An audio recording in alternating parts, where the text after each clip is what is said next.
Hello dear students, myself Navneet Bhandari and I welcome you to my channel Quantum Academy of Physics। बेटा इससे पहले वाले lecture में मैंने आपको बताया था कि हम ground to ground projectile motion को कैसे स्टडी करते हैं और इनफैक्ट मैंने आपको प्रोजेक्टाइल मोशन का मतलब भी समझाया था। तो इससे पहले वाला लेक्चर जरूर देखो, तभी आपको इस लेक्चर को करने में मजा आएगा और समझ आएगा।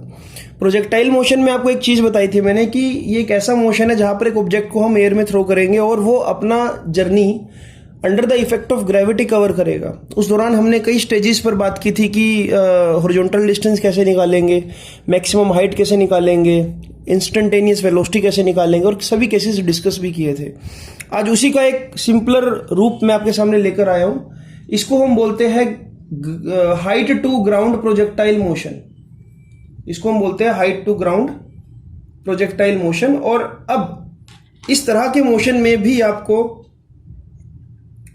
मैं डिटेल में एक्सप्लेन करने वाला हूं कि कैसे ट्रेजेक्टरी बनती है और कैसे हम सभी चीजों को कैलकुलेट करेंगे। तो जैसा कि आप डायग्राम में देख पा रहे हो सामने, हाइट से किसी पत्थर को फेंका सामने की तरफ।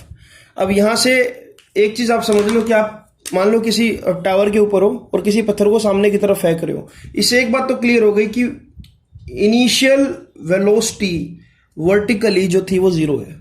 क्लियर है? इनिशियल वर्टिकल वेलोसिटी जीरो, यानी कि सिर्फ यूएक्स कंपोनेंट है सामने की तरफ। ठीक है।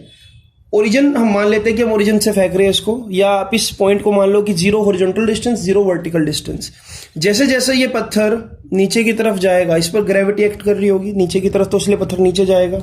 हमने कोई इंस्टेंटेनियस पॉइंट मान लिया पी, इस जर्नी के दौरान कोई भी एक पॉइंट ले लिया पी, कहीं भी ले सकते हो, यहां पर जहां आपका मन करे। अब यहां से एक कहानी समझ आ रही है कि इस पी पॉइंट पर देखो, ये जो प्रोजेक्टाइल है ये इतना एक्स डिस्टेंस कवर कर चुका है, राइट, और वर्टिकली डाउनवर्ड इतना वाई डिस्टेंस कवर कर चुका है। तो इस पॉइंट को मैं नाम दे रहा हूं यहां पर बच्चों एक्स वाई। क्लियर है? डायग्राम में क्लैरिटी आ रही है आपको? ओके। और इस इंस्टेंट पर सामने की तरफ इसकी वेलोसिटी क्या है, वीएक्स, और नीचे की तरफ वेलोसिटी क्या है, वी वाई। और ये जो रिजल्टेंट है, ये एंगल जो बन रहा है, ये बन रहा है बीटा। तो ऐसा डायग्राम आप बना लोगे सबसे पहले। और जितनी दूर जाकर पत्थर गिरेगा या प्रोजेक्टाइल गिरेगा, उसको मैंने बोला हॉरिजॉन्टल रेंज, जैसे कि हमने पिछले एक्सप्रेशन में भी की थी। अब पहला काम तो मुझे ये प्रूफ करना है कि भाई ट्रेजेक्ट्री का नेचर कैसा है, किस तरह की ट्रेजेक्ट्री बनेगी, क्या ये भी पैराबोलिक बनेगी या किस तरह का मोशन होगा। तो देखो यहां पर बिल्कुल बातें वही बेसिक रहेगी जो पिछली बार बताई थी। देखो पहली अजम्पशन वही है, नो एयर रेजिस्टेंस। अगर एयर रेजिस्टेंस नहीं है तो आपको पता है पूरी जर्नी में यूएक्स क्या रहेगा, कांस्टेंट रहेगा। यूएक्स कांस्टेंट क्यों रहेगा? क्योंकि सामने की तरफ से कोई भी फोर्स नहीं लग रहा है। तो कोई फोर्स नहीं लगेगा तो ये एज इट इज, अगर यहाँ 10 मीटर पर सेकंड है, यहां पर भी 10 मीटर पर सेकंड, यहां भी 10 मीटर पर सेकंड, यहां भी 10 मीटर पर सेकंड। कौन से वाला मोशन, कौन से वाली वेलोसिटी, सॉरी सामने वाली। क्लियर है?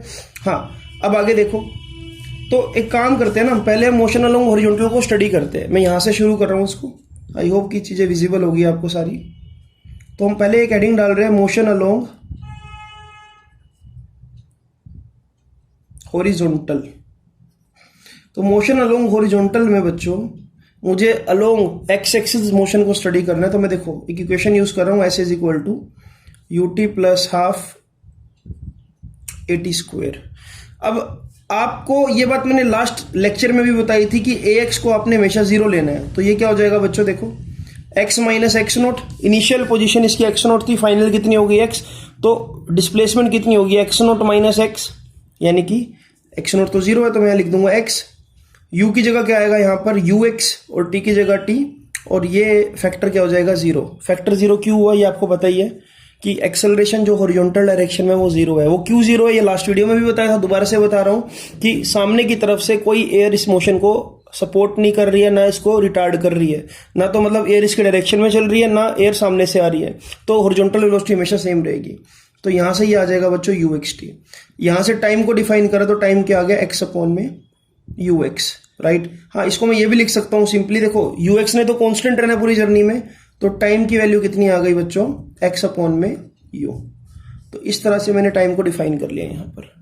अब इसके बाद हम बात करें बच्चों फर्दर क्या करना है। अब ऐसे ही मोशन अलोंग वर्टिकल देखो, मोशन अलोंग वर्टिकल में देखो क्या होगा।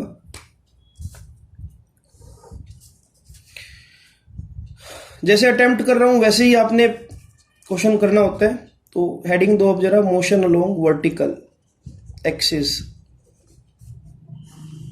तो यहां पर देखो, यहां पर अगर मैं अप्लाई करूं equation S is equal to U Y T plus half A Y T square लिख सकता हूं। अच्छा एक चीज और जो इन बिटवीन आपको ध्यान रखनी है, देखो यहां पर ना कहीं मैंने एक छोटी सी गलती करी है, या आप गलती कर सकते हो। मैंने यहां पर देखो सीधा इसको फ्लैट तरीके से कर दिया, बट एक्चुअल में अगर मैं इसको देखूं, ये इक्वेशन जो है डिस्प्लेसमेंट वेलोसिटी के लिए है। मैं अगर यहां पर, और मोशन डाउनवर्ड है, आपको मैंने साइन कन्वेंशन में समझाया था, डाउनवर्ड मोशन के लिए मैं लिखूंगा जो डिस्प्लेसमेंट होगी वो शुड भी नेगेटिव होनी चाहिए, तो यहां पर माइनस लगा दिया। यूएक्स क्या होना चाहिए, नेगेटिव। डाउनवर्ड मोशन है बच्चों यहां पर, तो उससे ये वैल्यू आएगी तो पॉजिटिव ही, लेकिन हाँ यहाँ नेगेटिव साइन आपको लगाना चाहिए, क्योंकि वो स्टैंडर्ड तरीका है। डाउनवर्ड जर्नी के लिए आपको पता है कि हम नेगेटिव यूज करते हैं, इसलिए मैंने नेगेटिव यहां पर लगाया। ठीक है, वैल्यू आपको पॉजिटिव ही मिलेगी, टाइम नेगेटिव नहीं हो सकता। और वो देखो आपको पता भी लग रहा है यहां पर, तो टी की वैल्यू क्या आ जाएगी, एक्स बाई यू। उसको हमने फर्स्ट इक्वेशन नाम दे दिया। अब मोशन अलोंग वर्टिकल देखो जरा, वर्टिकल मोशन में हम बोल सकते हैं कि क्या वैल्यू रही होगी, y माइनस वाई नोट, है ना। y माइनस वाई नोट की बात करी हमने यहां पर, ओके,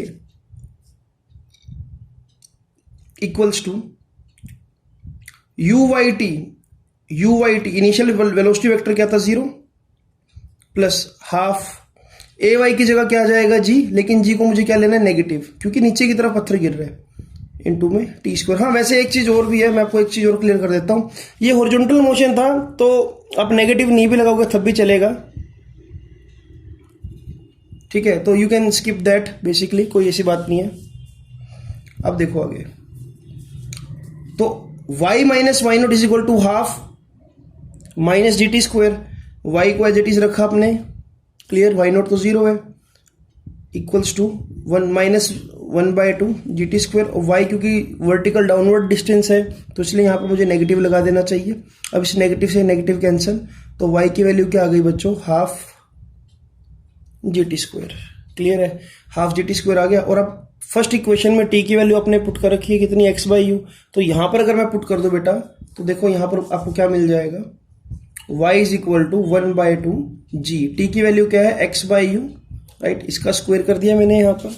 तो इस तरह से आपको जो y मिला वो मिला 1/2 g x square upon u square. अब यहां से जो बेटा बात समझ आ रही है वो ये आ रही है कि देखो 1/2 जी और यू स्क्वायर ये तीनों ही कांस्टेंट टर्म्स है, तो मैं लिख रहा हूं यहां पर इनकी जगह के कांस्टेंट, और क्या बचा, एक्स स्क्वायर।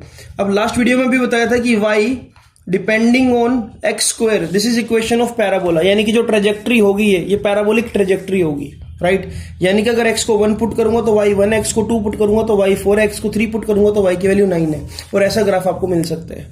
क्लियर है, तो this is basically a parabolic motion. तो ये मैंने लास्ट वीडियो में भी प्रूफ किया था, इस वीडियो में भी प्रूफ कर रहा हूं, स्क्रीनशॉट ले लो, नोट्स बना लो बच्चों इसमें से। इसके बाद की कहानी देखो जरा, इसी पेज पर करा रहा हूं। अब मुझे यह बताना है कि टोटल टाइम कितना लगा इस पत्थर को यहां से यहां गिरने में, राइट। तो उसको मैं क्या बोलता हूं, टाइम ऑफ फ्लाइट। देख लेते हैं हम। तो मुझे निकालना है टाइम ऑफ फ्लाइट। तो बेटा टाइम ऑफ फ्लाइट का मतलब क्या होता है, total time taken by the projectile to complete its journey, ये बोल सकता हूं मैं, राइट। और ये भी बोल सकता हूं it is the time during which the projectile remains in air. तो देखो पत्थर जब यहां से यहां गिरा होगा तो उसने टोटल वर्टिकल डिस्टेंस कितना कवर किया होगा, h, ये वाला डिस्टेंस कवर किया होगा ना, यहां से यहां तक अगर गए तो यानी कि उसने वर्टिकल डिस्टेंस कितना कवर किया, ये पूरा कितना होगा, h हो जाएगा। तो मैं देखो पहले तो लिख रहा हूं s is equal to ut plus half at square, ये इक्वेशन यूज होनी चाहिए यहाँ पर। s का मतलब लिख रहा हूं h, नेगेटिव का क्योंकि डाउनवर्ड जर्नी है, क्लियर है। u का मतलब uy इंटू में t का मतलब यहाँ पर capital T time of flight, plus 1/2, a की जगह क्या आएगा माइनस जी, और t की जगह कैपिटल T स्क्वायर। क्लियर है, कैपिटल D का मतलब है टाइम ऑफ फ्लाइट। भाई h वर्टिकल डिस्टेंस कवर करने के लिए इसको total time of flight cover करना पड़ा, क्योंकि देखो ना यहां से यहां पर पहुंच गया तो जमीन पे गिर गया ना, इस जमीन पे गिरने तक उसने कितना वर्टिकल डिस्टेंस कवर किया, इतना, जो कि कितना है, h के इक्वल है। अब यहां से अगर मैं देखूं तो ये आएगा बच्चों h is equal to -1/2 G T square, तो माइनस से माइनस कैंसिल कर दो और इस तरह से जो आपका टाइम ऑफ फ्लाइट आया बच्चों वो आया 2h/g अंडर रूट। इसको सोल्व करोगे जब, ठीक है, तो ये आपका फाइनल रिजल्ट आ गया। इससे ना एक बात देखो क्लियर हो रही है, यहां पर मैं ये बोल सकता हूं कि जो टाइम है ये इंडिपेंडेंट है मास ऑफ द ऑब्जेक्ट के। इट डजेंट मैटर कि आप 10 kg का ऑब्जेक्ट सामने की तरफ फेंक रहे हो या 5 kg का सामने की तरफ फेंक रहे हो। इस टावर से अगर आप मान लो 2 बॉल्स को फेंक रहे हो, एक 10 kg की और एक 15 kg की, और आपसे पूछा जाए कि पहले जमीन पे कौन सी गिरेगी, तो आपका आंसर होगा दोनों सेम टाइम पे गिरेगी, क्योंकि time of flight projectile motion में मास पर डिपेंड नहीं करता। वो सिर्फ इस बात पर डिपेंड करता है कि किस साइड से फेंका जा रहा है। एक बॉल को ऊपर से फेंकोगे, एक बॉल को यहां से फेंकोगे, तब उनका टाइम वेरी करेगा। लेकिन सेम हाइट से 2 अलग अलग मास की बॉडी को फेंकोगे तो कोई टाइम ऑफ फ्लाइट में वेरिएशन नहीं आएगा। ये बात बहुत इंपॉर्टेंट थी। हाँ, अलग अलग वेलोसिटी से फेंकोगे तब भी कोई वेरिएशन नहीं आएगा। अगर मैं ये बोलूं कि एक को हमने फेंका 10 मीटर पर सेकंड से, दूसरी को फेंका 20 मीटर पर सेकंड से, तो बताओ टाइम ऑफ फ्लाइट में डिफरेंस कितना आएगा? तो आंसर होगा there will be no change, there will be same time of flight because it is not depending on any kind of velocity. तो ये इंपॉर्टेंट क्वेश्चन है, इसको साइड में लिख लेना जरूर बच्चों, जो मैं बोल रहा हूं, ठीक है। लेक्चर में से नोट्स बनाने हैं, जो मैं बोल रहा हूं वो की पॉइंट्स है। क्लियर है? चलो हाँ, अब इसके आगे देखते हैं। जब हमने टाइम ऑफ फ्लाइट निकाल दिया तो हमारे पास फिर आता है हॉरिजॉन्टल रेंज निकालना। तो देखो हॉरिजॉन्टल रेंज भी मैं आपको निकालना सिखा रहा हूँ। क्लियर है? तो एक बार इसको मैं थोड़ा सा कैमरा एंगल में ले आता हूँ। हाँ, अब आपको दिख रहा होगा। देखो डायग्राम आप एक बार बना ही लो, वो ज्यादा सही रहेगा। डायग्राम आप बना लोगे तो फिर आपको लेक्चर को बस क्या सुनना है और टैली करना है। अब देखो हॉरिजॉन्टल रेंज अगर निकालना है तो उसका तरीका क्या है? हॉरिजॉन्टल रेंज होता क्या बच्चों? देखो ये क्या होता है कि सामने की तरफ मैक्सिमम हॉरिजॉन्टल डिस्टेंस कितना कवर हुआ। तो लास्ट टाइम भी मैंने यही रिजल्ट यूज किया, तो दोबारा यूज कर रहा हूं कि horizontal range is basically horizontal distance. तो क्यों ना मैं एक काम करता हूं, हॉरिजॉन्टल कंपोनेंट ऑफ वेलोसिटी को या हॉरिजॉन्टल वेलोसिटी को सीधा सीधा टाइम ऑफ फ्लाइट से मल्टीप्लाई कर दूं। अरे यार देखो, अगर आपने डिस्प्लेसमेंट निकालनी होती है तो आप क्या करते हो? वेलोसिटी इनटू टाइम करते हो ना। हॉरिजॉन्टल वेलोसिटी देखो सेम है हमेशा, यूएक्स यहां पर भी, यहां पर भी, यहां पर भी। हॉरिजॉन्टल वेलोसिटी तो कभी चेंज हुई नहीं, और हॉरिजॉन्टल वेलोसिटी चेंज नहीं हुई तो आप सीधा सीधा बोल सकते हो कि जो हॉरिजॉन्टल डिस्टेंस होगा वो क्या होगा? टोटल टाइम ऑफ फ्लाइट की कितना टाइम लग रहा है यहां से यहां गिरने में, और हॉरिजॉन्टल वेलोसिटी कितनी है। तो इसका तरीका क्या होगा? हॉरिजॉन्टल वेलोसिटी को लिख दिया यू, टाइम ऑफ फ्लाइट आपने कितना निकालना है? 2h/g अंडर रूट, और इससे आपको क्या मिल जाएगी? आर की वैल्यू। राइट, तो यानी कि अगर आप हॉरिजॉन्टल रेंज देखना चाहते हो तो उसका आंसर क्या होगा बच्चों? R is equal to U under root 2h/g। तो जल्दी से बच्चों इस एक्सप्रेशन को नोट डाउन करो, फिर हम आगे चलते हैं। बच्चों जब हमने टाइम ऑफ फ्लाइट निकाल लिया, हॉरिजॉन्टल रेंज निकाल ली, तो हमारे पास फिर आता है कि वेलोसिटी ऑफ प्रोजेक्टाइल बताओ एट एनी इंस्टेंट। अब कोई भी इंस्टेंट में इसको मान लेता हूँ, इस पी पॉइंट को आप यहां पर मान लो, तब भी यही कहानी बने कि कंपोनेंट्स लेने पड़ेंगे आपको। तो इस इंस्टेंट पर आपको ये नजर आ रहा है कि भाई हॉरिजॉन्टल वेलोसिटी का कंपोनेंट भी और वर्टिकल वेलोसिटी का कंपोनेंट भी है। तो इसका मतलब मुझे अगर इस पॉइंट पर वेलोसिटी निकाले तो मुझे इस रिजल्टेंट से काम चलाना पड़ेगा, रिजल्टेंट निकालना पड़ेगा।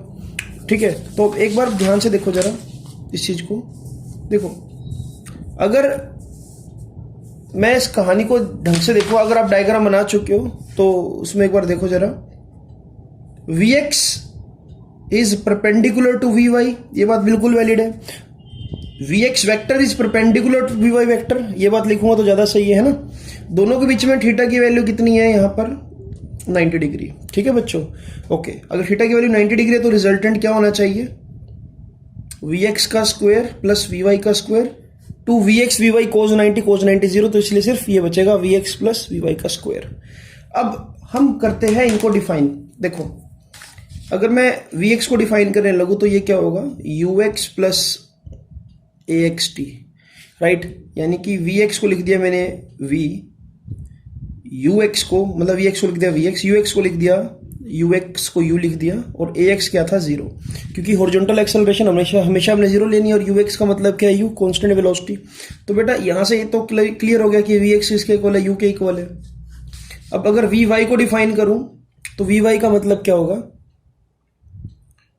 Uy plus AYT। क्लियर? तो यानी कि V Y will be what, V Y को क्या लिख सकता हूं मैं, U Y component zero, initial velocity तो ऊपर की तरफ कोई था नहीं, देखो इनिशियल वेलोसिटी वेक्टर क्या जीरो है, ऊपर की तरफ तो कुछ फेंका ही नहीं मैंने, सामने की तरफ फेंका सिर्फ, तो इसलिए इनिशियल वेलोसिटी वेक्टर नहीं है कोई भी वर्टिकल डायरेक्शन में। तो यहां पर क्या हो जाएगा बच्चों, ए वाई की जगह क्या आ जाएगा, ये माइनस का जी और ये नेगेटिव, दोनों की दोनों डाउनवर्ड डायरेक्शन में है। इससे मुझे पता लगा कि जो वी वाई की वैल्यू है बच्चों वो है जी टी। जब आपने वी एक्स और वी वाई को डिफाइन कर लिया यहाँ पर, तो आप इन दोनों को यहाँ पर पुट कर सकते हो। देखो जो रिजल्टेंट आएगा वो क्या आएगा, अंडर रूट वी एक्स का मतलब यू का स्क्वायर प्लस वी वाई का मतलब जी टी का होल स्क्वायर। इस तरह से जो रिजल्टेंट मिला आपको बच्चों वो मिला under root U square plus G square T square, right. This is the resultant, you can say instantaneous velocity. अगर आप चाहते हो बच्चों कि आप यहाँ पर एंगल भी निकालो, तो एंगल निकालना सिखा रहा हूं आपको अभी मैं। हम बच्चों एंगल निकालेंगे, देखो एंगल कैसे निकालेंगे, देखो ये वी एक्स है, ये वी वाई है, ये रिजल्टेंट निकाला आपने है ना, वी रिजल्टेंट। अब ये एंगल क्या है, बीटा। अब इस बीटा को कैसे फाइंड आउट करें, आपको पता है कि आपने क्या करना है, टेन बीटा क्या होता है बच्चों, परपेंडिकुलर बाय बेस। परपेंडिकुलर क्या होगा, वी वाई कॉम्पोनेंट, बेस क्या होगा, वी एक्स कॉम्पोनेंट, ठीक है। अब इसके बाद वी वाई की वैल्यू क्या है, जी टी, और वी एक्स की वैल्यू क्या है, वी एक्स की वैल्यू यू। तो यहां से बेटा जो बीटा की वैल्यू आएगी वो आएगी tan inverse G T upon you, इस तरह से आप लिख सकते हो। So this is how you can define beta. तो इस तरह से बेटा ये जो प्रोजेक्टाइल मोशन का एक्सप्रेशन है हमने कंप्लीट कर दिया। इसमें सिर्फ ये 3-4 चीजें निकालनी होती है। अब मैं कुछ सिलेक्टेड कंसेप्चुअल प्रॉब्लम्स लूंगा और फिर आपसे क्या इसको मैं और थोड़ा सा एक्सप्लेन करता हूँ कि हाँ हम कैसे कैसे इसको अप्लाई करते हैं। देखो ये टॉपिक बहुत इंपॉर्टेंट है, ग्राउंड टू ग्राउंड भी इंपॉर्टेंट है, वो थोड़ा ज़्यादा इंपॉर्टेंट है, और हाइट टू ग्राउंड भी इंपॉर्टेंट आप मान सकते हो, ठीक है। तो इसको आगे देखते हैं कि आगे और हम क्या कर सकते हैं। इसके अंदर कुछ न्यूमेरिकल्स आपके साथ मैं अभी शेयर कर रहा हूँ। तो बच्चों आपको ये पहला न्यूमेरिकल नजर आ रहा होगा आपकी स्क्रीन पर। अब इसको अगर आप ध्यान से पढ़ो, ये एनसीईआरटी का न्यूमेरिकल है, राइट। तो इस न्यूमेरिकल में आपको ये बोला गया है, मैं रीड कर देता हूँ आपके लिए, इसको नोट डाउन कर लो side by side. A hiker stands on edge of cliff 490 metre above. तो मैं एक काम करता हूँ ना, लो क्लिफ का मतलब समझते ही हो आप क्लिफ समझो या टावर समझो, बात एक ही है। इसको मैं 490 मीटर की हाइट ले लेता हूँ, यहाँ पर कोई पर्सन है मान लो इस जगह पर, ठीक है। And throws a stone horizontally, उसने सामने की तरफ किसी स्टोन को फेंका, तो हॉरिजॉन्टल वेलोसिटी यू एक्स ले ली मैंने, ठीक है। क्या ये वैल्यू आपको गिवन है, हाँ बिल्कुल गिवन है, विद हॉरिजॉन्टल वेलोसिटी 15 मीटर पर सेकेंड। तो आपको दे रखा है 15 मीटर पर सेकेंड, कुछ इस तरह से। एयर रेजिस्टेंस को नेग्लेक्ट करना है, आपको ये बताना है कि कितना टाइम लगेगा इस स्टोन को यहाँ ग्राउंड तक पहुंचने में, क्लियर है। तो अल्टीमेटली बच्चों आपसे क्या पूछा गया है, आपसे पूछा गया है यहाँ पर टाइम ऑफ फ्लाइट, और आपसे ये भी पूछा गया है find the speed with which it hits the ground. तो देखो अगर मैं इसको बिल्कुल सिंपल साधारण भाषा में बताऊं, आपको डायरेक्ट पता है कि टाइम ऑफ फ्लाइट का फॉर्मूला क्या होता है, 2h/g, क्लियर है। क्या आपको h गिवन है, तो यस 490 गिवन है आपको, तो मैं लिख देता हूं यहाँ पर 2 इंटू में 490 अपॉन में क्या g गिवन है, g को कितना लेना है 9.8, आपने क्वेश्चन में देखा, इसका अंडर रूट।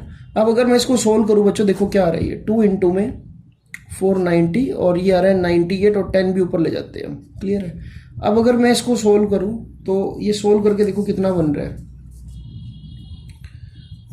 ये कुछ ऐसे बन रहा है, देखो 2 से अगर मैं इसको कैंसिल कर दूं तो यार 49, और जब मैं इसको सोल्व करूंगा तो ये कुछ ऐसे आ रहा है बच्चों, ये 10 पे जा रहा है ना यहाँ पर, और यहाँ पर भी 10 है, तो मैं बोल देता हूँ ये 100 का रूट। तो टोटल टाइम कितना लग रहा है पत्थरों को गिरने में बच्चों, 10 सेकेंड्स, ठीक है। सिंपल सी कैलकुलेशन थी, इसमें कुछ भी रॉकेट साइंस नहीं है ना। अब मैं आपको एक और चीज़ क्लियर करता हूँ यहाँ पर बच्चों, कि आपसे इसमें ये भी पूछा गया है कि किस वेलोसिटी से हिट करेगा, और ये मेरा माइक अनप्लग्ड हो चुका है, रुको अब माइक में आपको आवाज़ आएगी एकदम बिंदास, हाँ अब थोड़ा वॉइस इंप्रूव होगी। तो आपसे ये भी पूछा गया बच्चों इसके अंदर कि किस वेलोसिटी से गिरेगा। तो देखो किस वेलोसिटी से गिरेगा ये निकालना इजी है। देखो इस पॉइंट पर गिरने से जस्ट पहले बोल दूं अगर मैं, ये कंपोनेंट क्या होगा Vx, ये कंपोनेंट क्या होगा Vy। आपको पता है कि Vx कंपोनेंट कभी चेंज नहीं होता, तो Vx का मतलब क्या होगा u, है ना, हमने डिफाइन किया था। तो Vx is equal to u है। तो यहां पर ये बात बोली जा सकती है कि जो रिजल्टेंट होता है वो होता है वी एक्स का स्क्वायर प्लस वी वाई का स्क्वायर। अब वी वाई भी निकाल लेते हैं हम। वी वाई कैसे निकालोगे आप? जी टी से, है ना। वी वाई क्या होता है? जी टी, और टाइम ऑफ फ्लाइट आप निकाल चुके हो। तो बच्चों यहाँ पर जो चीज़ बहुत मैटर करती है वो ये समझ के आपको ये पता होना चाहिए कि V Y is equal to G T कैसे आया। हमने इंस्टेंटेनियस वेलोसिटी में इसको निकाला था अभी। तो v Y is equal to g, g कितना लेना? 9.8, और टाइम ऑफ फ्लाइट लूंगा यहाँ पर क्योंकि टोटल जर्नी कंप्लीट हो चुकी है तो 10। तो वी वाई की वैल्यू कितनी आ गई बच्चों यहाँ पर? 98 मीटर पर सेकेंड। वी एक्स कितना है आपके पास? 15 मीटर पर सेकेंड। क्लियर है? तो अब अगर आपको वी एक्स और वी वाई पता तो आप रिजल्टेंट बता सकते हो कि कितना होगा। 15 का स्क्वायर प्लस 98 का स्क्वायर करना है आपने। जब आप इसको सोल्व कर लोगे तो आंसर आपको मिलेगा 99.1 मीटर पर सेकेंड। राइट, तो ये इस क्वेश्चन का आंसर है। अब चलते हैं बच्चों अगले क्वेश्चन की तरफ। आपको जो अगला क्वेश्चन नजर आ रहा है सामने स्क्रीन पर, तो उसको एक बार आप रीड करो और देखो कि आप इसको कर पा रहे हो कि नहीं कर पा रहे हो। क्वेश्चन बिल्कुल सिंपल है। राइट, नजर आया स्क्रीन पर आपको? हाँ, तो बच्चों ये क्वेश्चन है कि अगर प्रोजेक्टाइल को हम सेम हॉरिजॉन्टल लाइन, देखो प्रोजेक्टाइल को मैं अगर हॉरिजॉन्टली फेंक रहा हूँ तो वो अपनी ट्रेजेक्ट्री को ऐसे फॉलो क्यों नहीं कर रहा है, वो ऐसे नीचे क्यों गिर रहा है? क्योंकि इसका एक सिंपल सा रीजन है, क्योंकि प्रोजेक्टाइल को अपने हॉरिजॉन्टली तो फेंक दिया, अब सामने की तरफ इसकी वेलोसिटी कांस्टेंट रहेगी तो ठीक है, लेकिन इसका एक वेलोसिटी वेक्टर नीचे भी तो होगा। अब इसके अंदर नीचे वाली वेलोसिटी क्यों प्रोड्यूस हो रही है? क्योंकि ग्रेविटी हर एक चीज को क्या कर रही है? नीचे की तरफ फोर्स लगा रही है। राइट, तो फोर्स ऑफ ग्रेविटी की वजह से इसके प्रोजेक्टाइल के अंदर नीचे की तरफ एक वेलोसिटी प्रोड्यूस हो जाएगी, जिसकी वजह से इसका मोशन कभी भी सीधा नहीं रहेगा। एक क्वेश्चन और आपको मैं बता रहा हूं, जो भी शार्प शूटर्स होंगे, शार्प शूटर कभी भी जो उनका निशाना होता है उसकी सीध में कभी भी फायर नहीं करते। अगर मैं बोलूं कि गोली को यहां पर अगर मैं बुलेट में रखा हुआ है और उसको सामने ऐसे फायर कर दूं बिल्कुल इस पॉइंट पे जाके लगे, तो वो कभी इस पॉइंट पे हिट नहीं करेगी।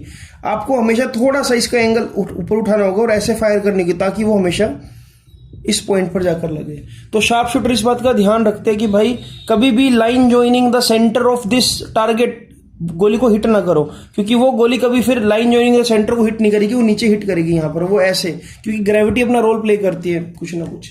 तो ये क्वेश्चन बहुत इंपॉर्टेंट बन जाता है, आपको पता होना चाहिए इस बात का। अब एक और क्वेश्चन आपको बच्चों नजर आ रहा होगा स्क्रीन पर। क्वेश्चन ये है कि मैं ऐसे ही बता देता हूँ। क्वेश्चन ये आपको मिल रहा है यहाँ पर कि किस पॉइंट पर ट्रेजेक्ट्री के प्रोजेक्टाइल की जो स्पीड है वो मैक्सिमम होगी और किस पॉइंट पर मिनिमम होगी। देखो, अब जब भी आपने प्रोजेक्टाइल मोशन पढ़ा होगा, ठीक है, अगर आप इसको ध्यान से देखो, यहां पर मैं वैसे ग्राउंड टू ग्राउंड प्रोजेक्टाइल की बात करूंगा। देखो, अगर मैं प्रोजेक्टाइल को फेंक रहा हूं तो एक ऐसा पॉइंट आया यहां पर जब उसका सिर्फ और सिर्फ हॉरिजॉन्टल कंपोनेंट रह गया, यानी कि वर्टिकल कंपोनेंट जीरो हो गया। तो जब भी आपको कोई ऐसा क्वेश्चन मिले कि किस पॉइंट पर वेलोसिटी मिनिमम होगी, तो आप सिंपल बोल सकते हो कि भाई देखो, एट मैक्सिमम हाइट इसका एक कंपोनेंट तो जीरो ही हो गया, तो यहां पर वेलोसिटी क्या होगी? मिनिमम। मैक्सिमम कब होगी? फेंकते वक्त या इसके गिरते वक्त। राइट, तो आप इस चीज को ऐसे डिफाइन कर सकते हो कि इस पूरी जर्नी में अगर ग्राउंड टू ग्राउंड की बात करूं कि प्रोजेक्टाइल की स्पीड मैक्सिमम कब है, सोचो मैक्सिमम कब है? जब वो या तो गिर रहा है या उसको फेंका जा रहा है, क्योंकि किसी न किसी वेलोसिटी से ऊपर भी फेंका जा रहा है और सामने भी फेंका जा रहा है। और मिनिमम कब है? मिनिमम है कब? जब वो मैक्सिमम हाइट पर है। यहां पर देखो, यहां पर अगर मैं देखूं इस जगह पर जब मैं फेंक रहा हूं तो सिर्फ यूएक्स कंपोनेंट है, बट जब ये गिर रहा है तो उसका यूएक्स कंपोनेंट भी है और यूवाई कंपोनेंट भी है। तो इस केस में मैक्सिमम कहां पर हुई? यहां पर हुई at the time of falling, और मिनिमम कहां पर हुई? यहां पर हुई। तो ये बातें बच्चा आपको पता होनी चाहिए कि हाँ, मैक्सिमम मिनिमम स्पीड्स कैसे आप निकाल सकते हो। अब मैं आपको एक सिंपल सा क्वेश्चन दे रहा हूं बच्चों, आई होप कि आप इस क्वेश्चन को सोल्व कर पाओगे। देखो, क्वेश्चन जो है वो ये है, कुछ कमेंट बॉक्स क्वेश्चन है बच्चों आपका। ये सपोज करो एक बिल्डिंग है, क्लियर बच्चों, एक बिल्डिंग के फर्स्ट फ्लोर और सेकंड फ्लोर पर दो दोस्त रहते हैं यहां पर, क्लियर। ये बिल्डिंग के फर्स्ट फ्लोर और सेकंड फ्लोर की हाइट मैं आपको दे देता हूं। जो सेकंड फ्लोर है वो ग्राउंड से 10 मीटर ऊपर है, और सॉरी फर्स्ट फ्लोर 10 मीटर ऊपर, और जो सेकंड फ्लोर है वो ग्राउंड से 20 मीटर ऊपर है। राइट, इसने 10 मीटर पर सेकंड से एक पत्थर को सामने फेंका और इसने 5 मीटर पर सेकंड से एक पत्थर को सामने फेंका। क्लियर? आपको मुझे ये बताना है what will be the ratio of their time of flight and what will be the ratio between their horizontal range, right? इन दोनों पत्थर की टाइम ऑफ फ्लाइट और हॉरिजॉन्टल रेंज का रेशो क्या होगा अगर पहले फ्लोर की हाइट 10 मीटर और दूसरे फ्लोर की हाइट 20 मीटर है? तो कमेंट बॉक्स में मुझे इस क्वेश्चन का आंसर देना बच्चों, मैं वेट करूंगा। और इसी के साथ इस लेक्चर को ओवर करते हैं बच्चों। तो आज वाला लेक्चर बिल्कुल बेसिक था, सिर्फ height to ground projectile motion के बारे में था।